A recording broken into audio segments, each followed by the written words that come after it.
Atenção, presta bem atenção no que eu vou falar. A Bíblia toda fala que Deus está juntando a sua ira, na taça da ira, juntando a sua ira 6.000 anos. Acumulando ira. Sabe quando é que ele vai despejar essa ira toda na terra? Justamente no período em que a era da graça acaba, em que a porta da graça se fecha, enquanto a dispensação dos gentios se fecha, a dispensação da plenitude dos gentios se fecha. Quando fechar essa porta, Deus vai derramar justamente dentro do intervalo entre a era da graça e a era do milênio. Ele vai derramar toda a sua ira, vai destruir todos os cristãos que ficou deixado para trás, porque todos eles vão adorar a besta e vão ser marcados por ela. Todos eles vão ser destruídos, todos, sem exceção. A ira de Deus vai ser derramada sobre suas casas, suas posses, seus bens, suas vidas. Só escapa um grupo de pessoas ali, judeus, que tem uma promessa de uma semana para ele se salvar ainda. A última semana de Daniel, a 70ª semana de Daniel. Para os judeus. Para os gentios, cristão e não cristão, a ira de Deus vai ser derramada por completo. Ei, é os judeus que vão ser decapitados em multidão. É os judeus que vão receber a revelação das duas testemunhas, dos 144.000 judeus selados. Ei, agora,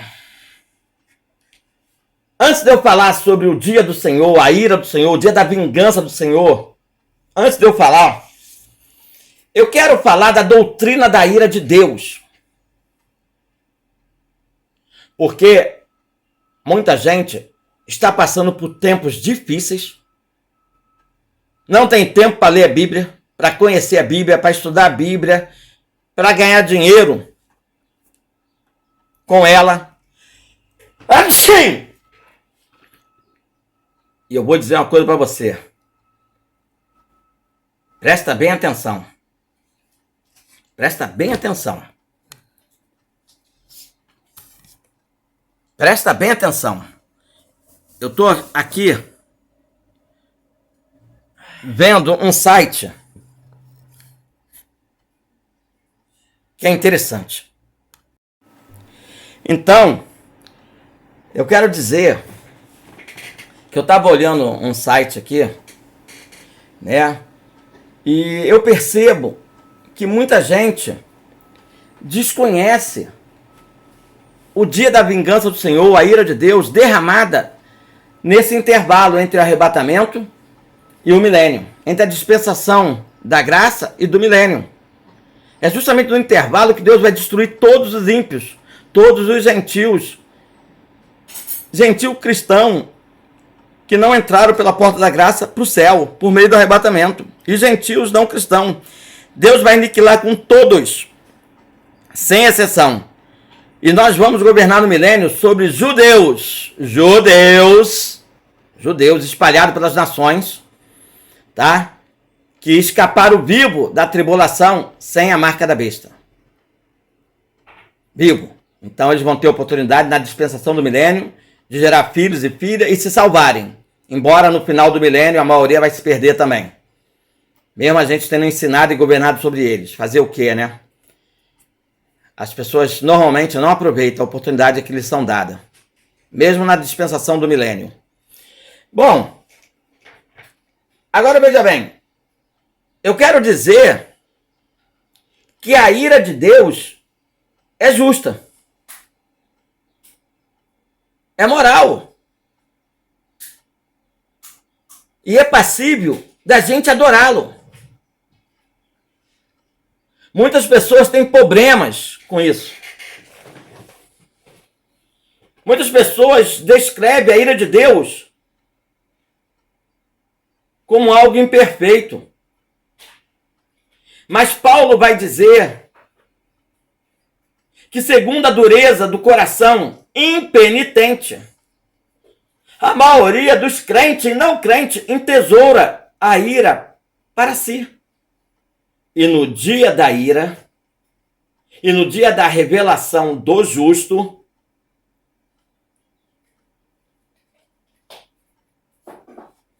justo juízo de Deus, que é no intervalo em que a porta da graça se fecha por meio do arrebatamento e a porta do milênio se abre para os judeus sem a marca da besta, no dia dessa revelação, no dia da ira,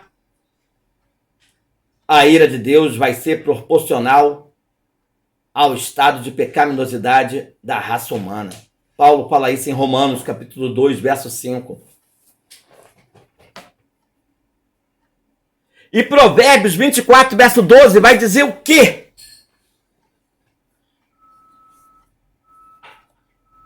Vai dizer que eles vão argumentar: nós nem sabíamos que estavam te provocando a ira. Nós nem sabíamos que estavam pesando o teu coração, nós nem percebemos isso. Nós nem sabíamos que o Senhor estava atento à nossa alma. Nem sabíamos que o Senhor ia pagar com vingança a cada um homem segundo as suas obras.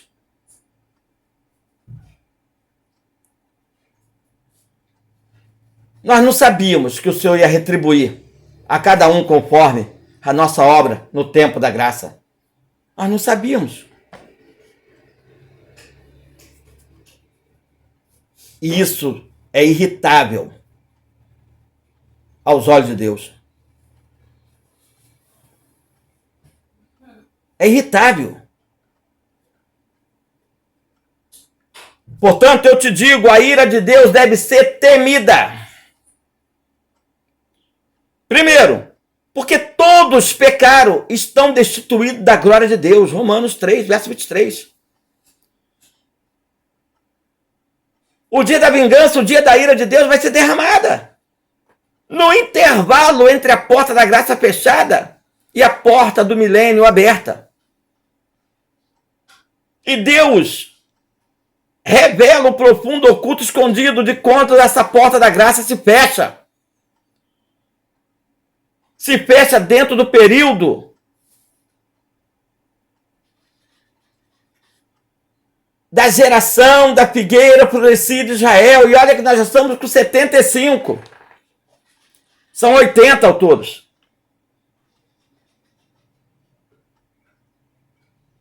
Ah, Ricardo, mas até junho de 2024,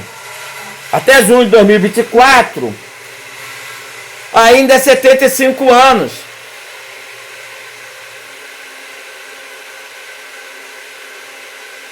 Ah, 75 não, 76. Mas ainda cabe 3 anos e meio de tribulação e meio de grande tribulação, ainda cabe.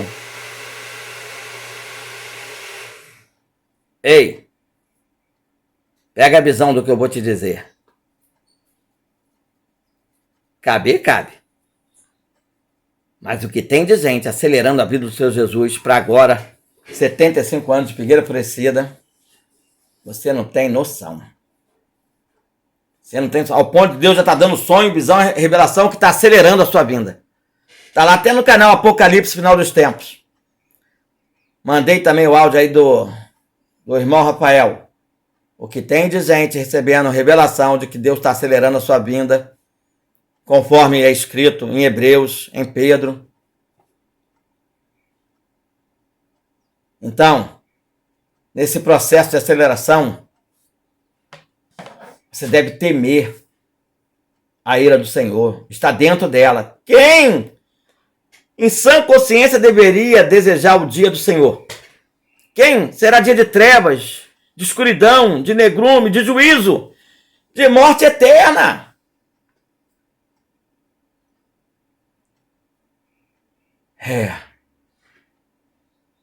Deus prometeu o castigo eterno para quem estiver dentro da taça da ira de Deus. Mateus 25, verso 46. Ei, vou dizer uma coisa para o Senhor. O Senhor é um Deus zeloso. E a gente deve ser consumido pelo zelo do rebanho do Senhor, da obra do Senhor. Mas o Senhor é vingador. Naum, capítulo 1, verso 2, deixa isso bem claro. É um Deus zeloso. Mas é vingador, hein? O Senhor é vingador e cheio de indignação, hein? O Senhor toma vingança contra os seus adversários, hein? E guarda a ira contra os seus inimigos, hein? E quem é amigo do mundo é inimigo de Deus, hein? O crente que ama o mundo e as coisas que do mundo há é inimigo de Deus, se constitui inimigo de Deus. E Deus vai se vingar. Deus está cheio de indignação, cheio de ira, cheio de cólera. Do céu vai ser revelada a ira de Deus contra a impiedade, contra a injustiça. Que detém a verdade em injustiça. Nós estamos pregando a verdade e tem crente detendo a verdade. Paulo fala isso em Romanos 1, verso 18. Pregam mentira, achismo, exesismo. Só que da boca de Deus vai sair uma espada afiada para ferir essas pessoas e essas nações. Ele vai pisar o lagar do vinho do furor da ira de Deus sobre todos. Apocalipse 19, verso 15.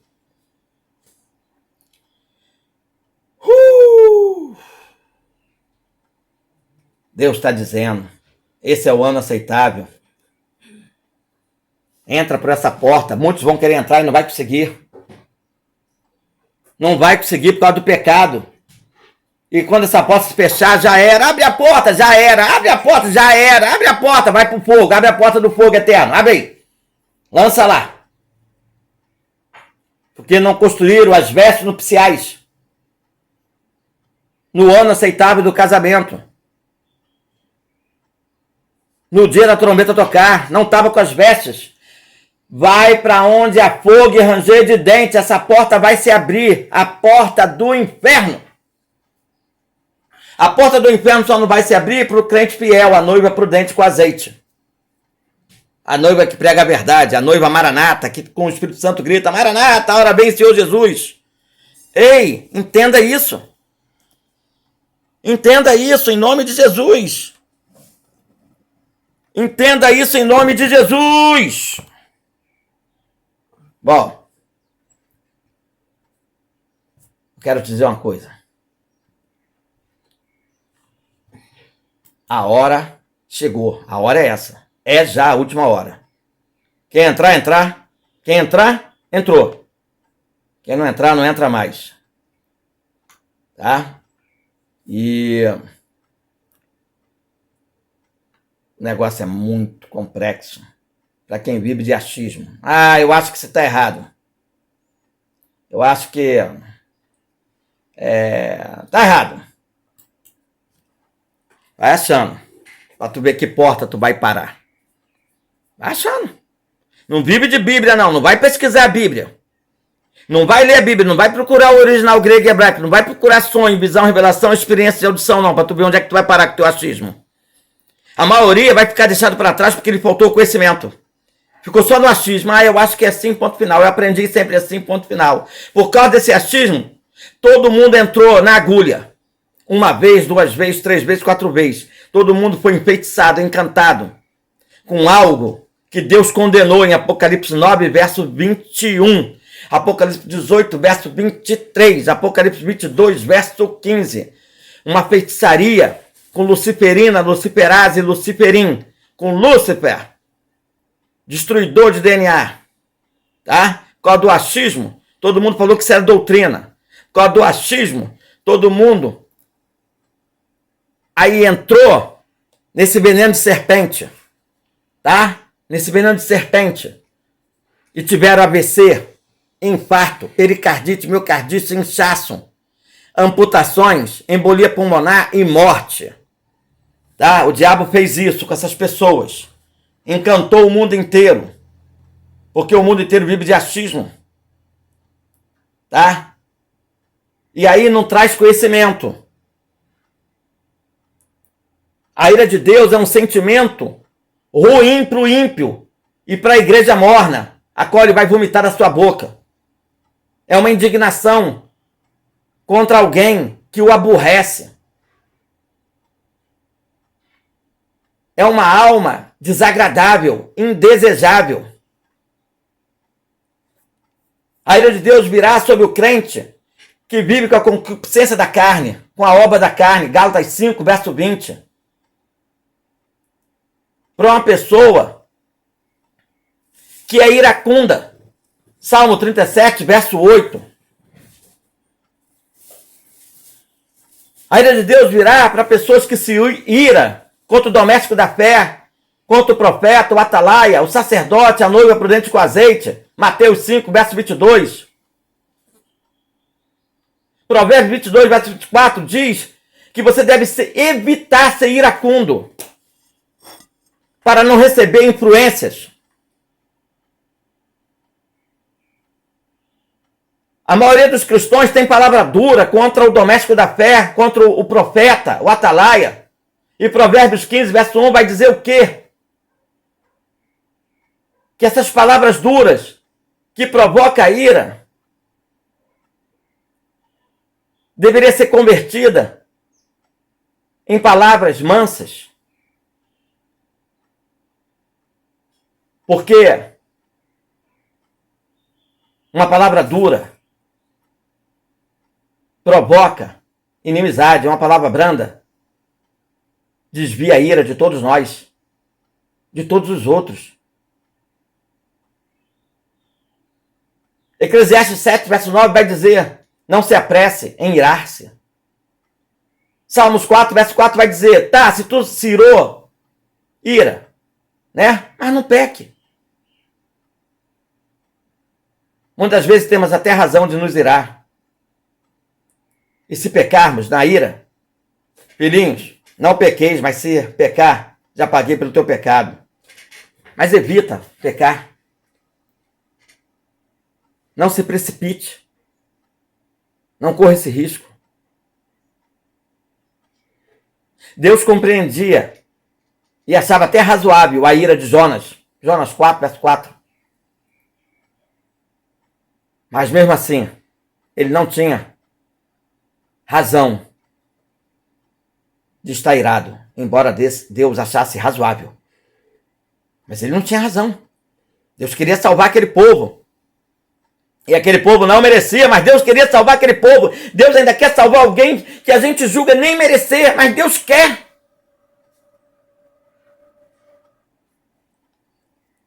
O resultado da ira é o pecado.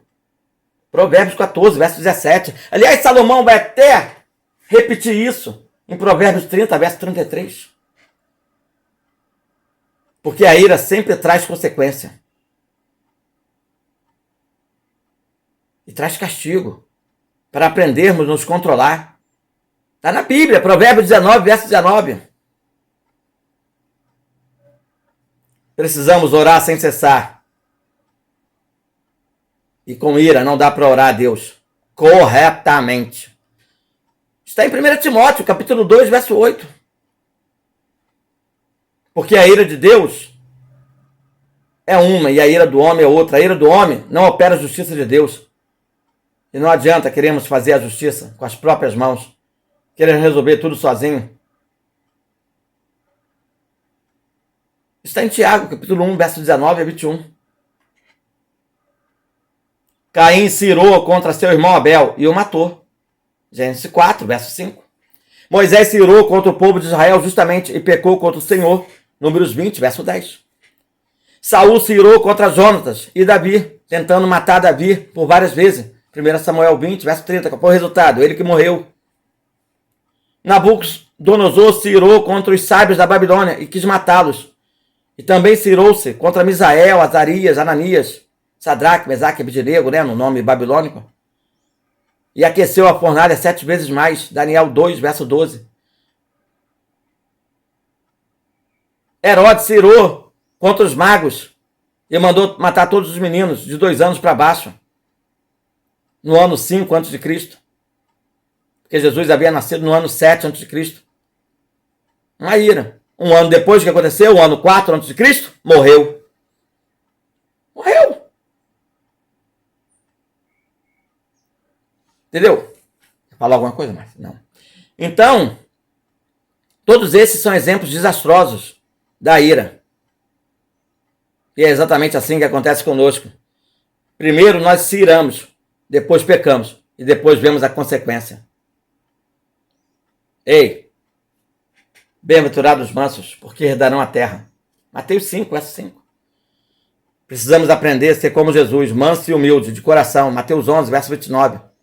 Se quisermos herdar a salvação, herdar essa terra, no milênio, como rei e rainha do Senhor, conquistarmos a Canaã celestial. Agora, eu falei tudo isso porque quando iramos, trazemos consequências terríveis. Imagina quando Deus se ira. Quando a ira de Deus se acende, Uzá morre, mesmo querendo salvar a arca.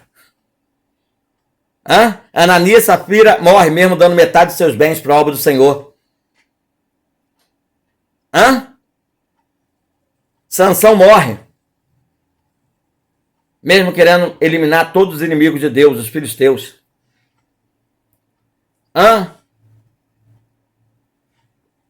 Caim morre, a vara estocada pelo seu parente. Balaão morre na mão de Moisés. Nadab e Abiú morre pelo fogo estranho. Hofni, Finés e Eli morre pelo relacionamento na obra do Senhor. O povo não entra na terra prometida. Morre tudo no deserto. Moisés, dos tempos modernos, não entra na terra prometida. Por não estar atento ao que o Senhor pede. Os gentios, cristão não entra no arrebatamento e são destruídos para sempre. Mateus 22 e tantas outras passagens bíblicas, destruídos para sempre.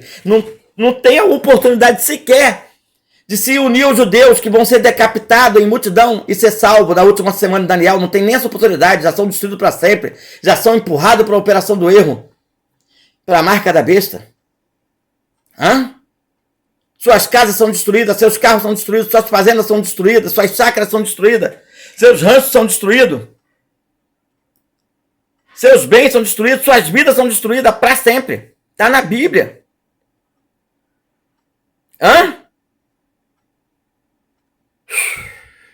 Essa é a ira de Deus no intervalo em que a porta da graça se fecha com o arrebatamento e vai se abrir a do milênio. Nesse intervalo, tribulação, grande tribulação, todos são destruídos.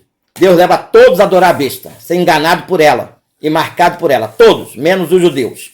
Que ali Deus vai salvar metade decapitado e metade vai entrar no milênio para ser governado pelos santos de Deus. Eu espero que vocês tenham entendido, em nome de Jesus. Amém.